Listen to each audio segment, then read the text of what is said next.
No início da história de Israel, o povo hebreu enfrentou inúmeras dificuldades. Era uma época marcada pela luta constante pela sobrevivência, onde a fé e a resiliência eram testadas diariamente. Após séculos de escravidão no Egito, os israelitas foram libertados por Moisés, um líder escolhido por Deus. A travessia do Mar Vermelho foi apenas o começo de uma longa jornada pelo deserto. Durante 40 anos, eles vagaram pelo árido deserto do Sinai, enfrentando fome, sede e a ameaça constante de seus inimigos. Neste período de provações, Moisés recebeu os 10 mandamentos no Monte Sinai, estabelecendo uma aliança sagrada entre Deus e o seu povo. Essas leis seriam o alicerce moral e espiritual do povo hebreu. Ao chegarem à Terra Prometida, sob a liderança de Josué, os israelitas se depararam com a difícil tarefa de conquistar Canaã. Batalhas sangrentas se seguiram, enquanto lutavam para tomar posse de uma terra cheia de cidades fortificadas e povos hostis. Mesmo depois da conquista, os tempos difíceis não terminaram.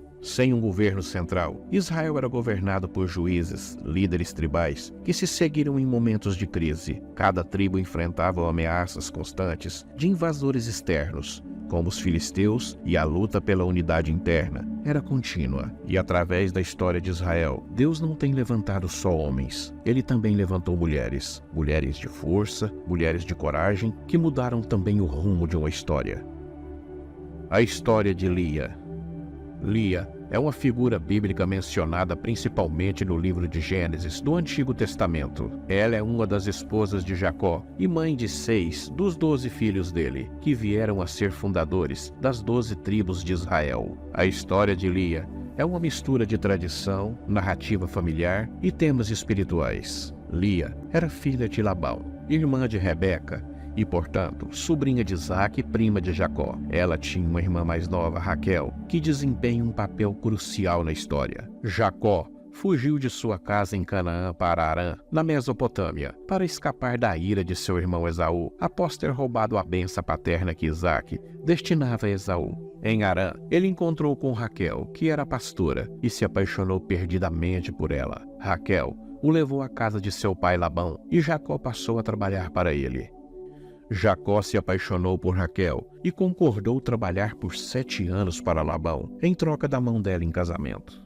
No entanto, após os 7 anos de trabalho pesado, Labão enganou Jacó. Na noite de núpcias, Labão substituiu Raquel por Lia, justificando que, de acordo com a tradição, a filha mais velha deveria se casar primeiro. Jacó só percebeu o engano na manhã seguinte.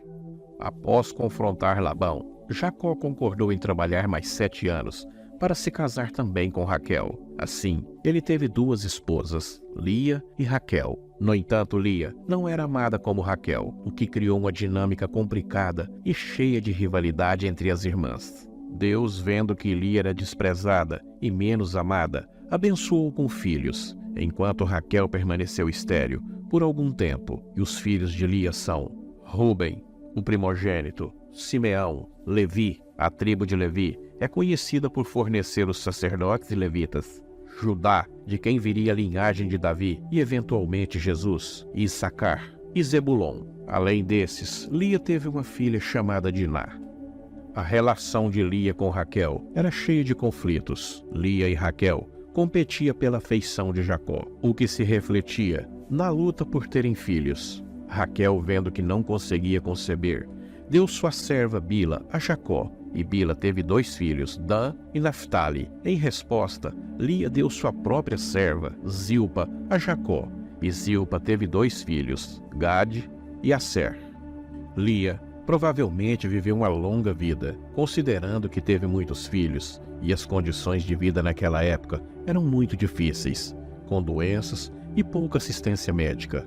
Como matriarca de uma grande família, ela provavelmente passou seus últimos anos cercada pelos seus filhos e netos. Lia foi mãe de 6 filhos e uma filha, além de ter tido filhos através de sua serva Zilpa.